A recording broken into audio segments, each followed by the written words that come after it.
दोस्तों, स्वागत है आपका मेरे यूट्यूब चैनल एसएससी ज्ञान पर, जिस पर हम सीख रहे हैं नए नए चैप्टर्स मैथमेटिक्स की प्रॉब्लम सॉल्व करने की। आगे मैं इस चैनल पर रीजनिंग से जुड़े हुए काफ़ी टॉपिक्स को मैं सॉल्व करवाऊंगा, तो आप इस चैनल से जुड़े रहिए। अभी मैं लेके आया हूँ एक नया सवाल, एक नई पहेली जो हाल ही एग्जामों में पूछी गई है कंपोजिट प्रिज्म के नाम से, जिसका क्या मतलब होता है वो हम लोग जानते हैं।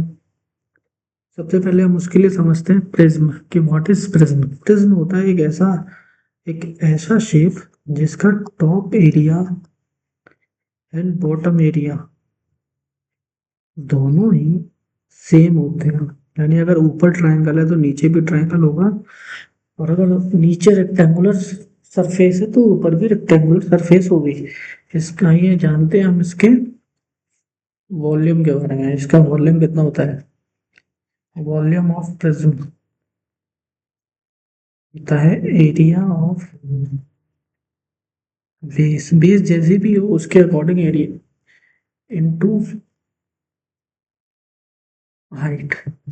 नेक्स्ट होता है lateral surface area. Lateral surface area क्या होता है इसका? लेटरल सरफेस एरिया होता है perimeter of base, perimeter of base into height. Next होता है इसका total surface area. Total surface area इसका क्या होता है? लेटरल सरफेस एरिया प्लस, देखो लेटरल सरफेस एरिया इस सरफेस का एरिया और इस सरफेस, सॉरी, इस वाली सरफेस का एरिया, ये जुड़ गए। और इस सरफेस का एरिया और इस सरफेस का एरिया भी क्या रह गया? रह गया है। तो इन दोनों सरफेस का area, area of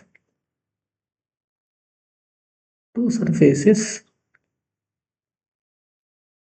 top and bottom, ये होता है। अब हम जानते हैं कंपोजिट प्रिज्म कैसे कहते हैं। कंपोजिट प्रिज्म कुछ नहीं होता है, दो ऐसे प्रिज्मों को एक साथ जोड़ देना।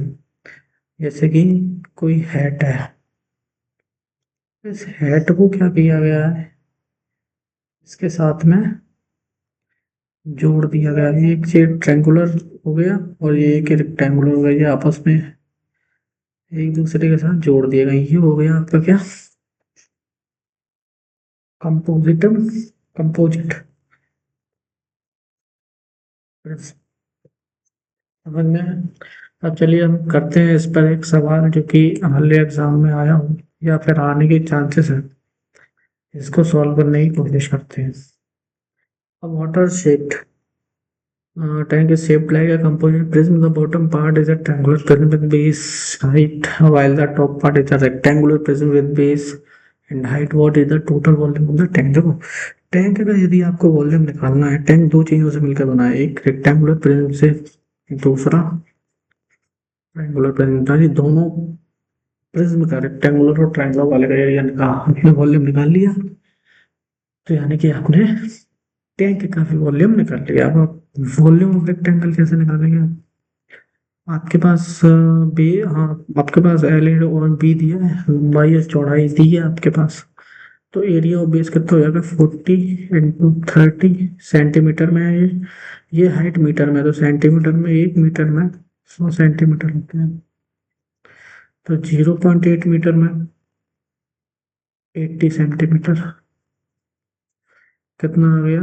8 × 24 = 96, 96,000 सेंटीमीटर क्यूब इसका वॉल्यूम आ गया रेक्टेंगुलर सरफेस का। अब हम वॉल्यूम निकालते हैं ट्रायंगुलर सरफेस का। ट्रायंगुलर सरफेस का कैसे आएगा? एरिया ऑफ बेस वो दिया ही है इनका, base 60 centimetre square, 60 into 1.2 metre के यार्ड, यानी 120 सेंटीमीटर। ये कैसे हो जाएगा? 1.2 मीटर करना है तो 100 × 1.2 सेंटीमीटर, है ना? तो 120 सेंटीमीटर, एक मीटर से सेंटीमीटर में कन्वर्ट हो गया। कितना होगा? 72,100 सेंटीमीटर क्यूब। अब इन दोनों को मैंने जोड़ दिया तो कितना है? 0.02 सेंटीमीटर क्यूब इसका वॉल्यूम आ गया। पर हमें पूछा है लीटर में।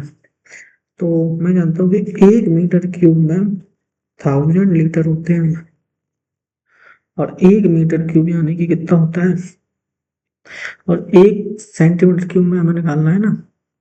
तो देखो यदि इसमें है तो 1 मीटर में कितना हो जाएगा, 10 लीटर। 1 मीटर में कितना होता है, 100 सेंटीमीटर में 10 लीटर हो गया, तो 1 सेंटीमीटर में 10/100 लीटर, यानी कि 1/10।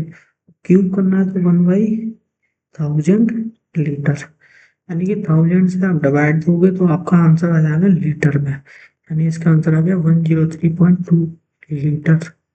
तो ये कंपोजिट प्रिमर का सवाल है, option number A right answer. Thank you. ये एक नया कॉन्सेप्ट है, जिसे देखो और समझो। इस पर जिस तरह से काफ़ी ज़्यादा सवाल आगे आएंगे। और मेरे चैनल को सब्सक्राइब करो, लाइक करो, वीडियो को ज़्यादा से ज़्यादा शेयर करें, लाइक भी दें। धन्यवाद।